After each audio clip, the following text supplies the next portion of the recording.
Mindset, mengubah pola berpikir untuk perubahan besar dalam hidup Anda. Bagian 3, kebenaran tentang kemampuan dan pencapaian. Subchapter, transisi perkuliahan. Transisi lain berarti krisis lain pula. Bangku kuliah merupakan saat ketika semua siswa yang pandai di sekolah menengah atas atau SMA dikumpulkan bersama. Seperti para mahasiswa pasca sarjana kami, kemarin mereka adalah raja. Tapi siapa mereka sekarang? Tidak ada yang lebih jelas daripada kecemasan akan turunnya peringkat di kelas-kelas kedokteran awal. Dalam bab sebelumnya, saya telah menyebutkan penelitian kami tentang para mahasiswa S1 yang tegang, tapi sangat berharap dapat mengikuti mata kuliah kimia mereka yang pertama di universitas.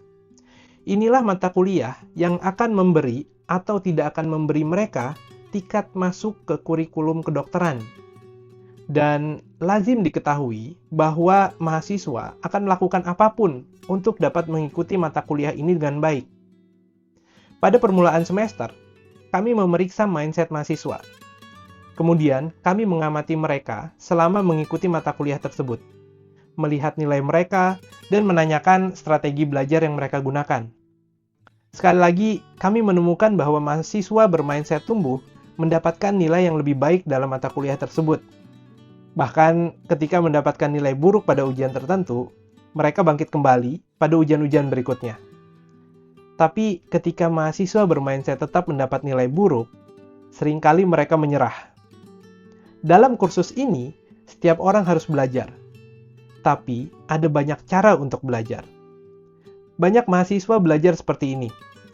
Mereka membaca buku-buku pegangan dan catatan perkuliahan mereka. Jika materinya benar-benar sulit, mereka membacanya lagi. Atau, mereka mungkin berusaha mengingat segala hal yang bisa diingat, seperti sebuah penyedot debu. Begitulah cara belajar mahasiswa bermindset tetap. Jika mendapat nilai buruk dalam ujian, mereka berkesimpulan bahwa kimia bukanlah subjek yang cocok untuk mereka. Akhirnya, aku telah melakukan segala hal yang mungkin, bukan? Begitu kata mereka. Sebaliknya, mereka akan terkejut jika mengetahui apa yang dilakukan oleh mahasiswa bermindset tumbuh. Bahkan saya sendiri menganggapnya luar biasa. Mahasiswa bermindset tumbuh sungguh-sungguh bertanggung jawab atas proses pembelajaran dan motivasi mereka. Alih-alih terjebak pada proses menghafal tanpa pikir atas materi kuliah, mereka mengatakan, "Saya mencari tema dan prinsip-prinsip dasar seluruh perkuliahan, dan saya memeriksa banyak kesalahan hingga akhirnya yakin bahwa saya telah memahaminya." Mereka belajar untuk belajar, bukan hanya untuk unggul dalam ujian. Sesungguhnya, inilah yang menyebabkan mereka mendapatkan nilai lebih tinggi, bukan karena mereka lebih cerdas atau memiliki latar belakang sains yang lebih baik. Alih-alih kehilangan motivasi ketika pelajaran jadi membosankan atau sulit, mereka justru mengatakan, "Saya mempertahankan minat pada materinya. Saya tetap berpikir positif.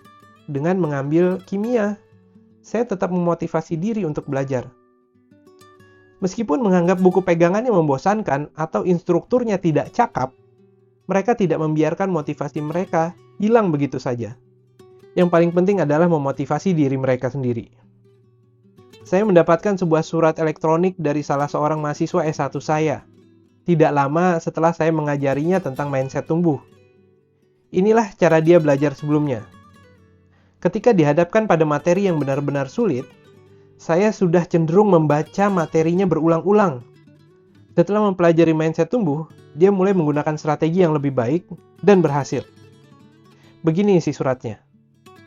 Profesor Dweck, ketika Heidi, asisten dosen, memberitahu hasil ujian hari ini, saya tidak tahu apakah harus menangis haru atau duduk saja. Mungkin Heidi akan mengatakan kepada Anda, "Saya tampak seperti baru memenangi undian." Dan saya juga merasakan perasaan tersebut. Saya tidak percaya bahwa saya dapat mengerjakannya dengan sangat baik. Saya berharap dapat menebus kesalahan saya. Dorongan yang Anda berikan sangat berguna dalam hidup saya. Saya merasa telah mendapatkan hadiah Nobel, tapi saya tidak mendapatkannya sendirian. Profesor Dweck, Anda tidak hanya mengajarkan teori Anda, tapi juga menunjukkannya. Terima kasih atas pelajaran Anda. Ini sungguh sangat berharga. Mungkin hal paling berharga yang pernah saya pelajari di University of Columbia. Dan ya, saya akan menghadapinya dengan menggunakan strategi-strategi ini sebelum setiap ujian. Terima kasih banyak. Dan terima kasih juga untuk Muhedi. Dari yang kini tak lagi tak berdaya. Jun. Lantaran berpikir dalam bentuk pembelajaran, orang-orang bermindset tumbuh memperoleh petunjuk tentang beragam cara menciptakan pembelajaran.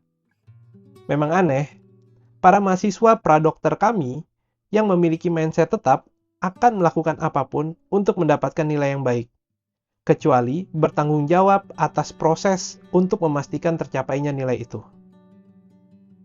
Bersambung ke subchapter Diciptakan Sama.